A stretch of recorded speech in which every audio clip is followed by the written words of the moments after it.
Bienvenue à tous dans notre méditation. Notre Dieu est merveilleux. Le titre est « Ne vous laissez pas faire ». Ne te laisse pas vaincre par le mal.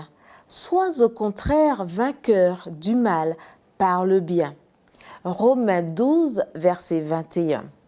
Tu ne peux empêcher les oiseaux de voler au-dessus de ta tête, dit le proverbe attribué à Martin Luther. Mais tu peux les empêcher à y faire leur nid. Autrement dit, nous ne devrions pas laisser les mauvaises pensées établir leur résidence permanente dans notre esprit. Mais comment faire? Nous savons combien il est difficile d'éliminer les mauvaises pensées qui s'implantent dans notre mémoire. Quelle meilleure méthode que celle que nous suggère notre texte d'aujourd'hui? Ne te laisse pas vaincre par le mal.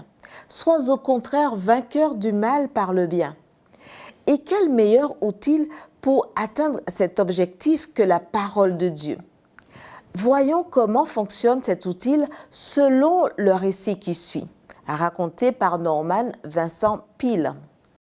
Vincent Peale raconte qu'un jour, il reçut la visite d'un banquier respecté dans la communauté, mais qui se sentait très malheureux. Durant l'entrevue, l'homme révéla progressivement la cause de son mal-être.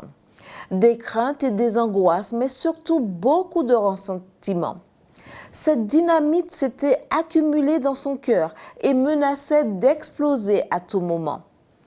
Comme ce serait bien, lui dit le pasteur Peale, si nous pouvions sortir de votre tête toutes ces mauvaises pensées et si ensuite nous pouvions y introduire des pensées de bonté et de pardon. Ce serait formidable, répondit le banquier. Mais comment cela pourrait-il se faire? Le pasteur Peale expliqua comment au banquier tourmenté en contrôlant deux avenues qui donnent accès à l'esprit, les yeux et les oreilles. Il lui prescrit d'éviter pour un temps de voir ou de lire des livres ou des revues et de remplir son esprit des grandes promesses de la parole de Dieu et même de les mémoriser.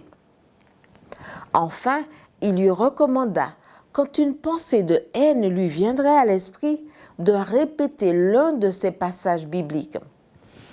Peale dit que, quand il revit le banquier, sa vie avait totalement changé.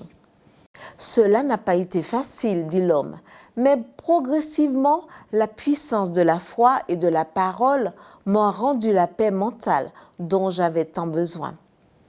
Personne n'a dit que ce serait facile, mais il y a de la puissance dans la parole de Dieu. De plus, cette puissance est aujourd'hui à votre disposition pour vaincre le mal par le bien. Alors, ne vous laissez pas faire. Prions. Père céleste, avec la puissance de ta parole, aujourd'hui, je ne me laisserai pas vaincre par le mal. Au contraire, pour ta gloire, je vaincrai le mal par le bien. Au nom de Jésus. Amen.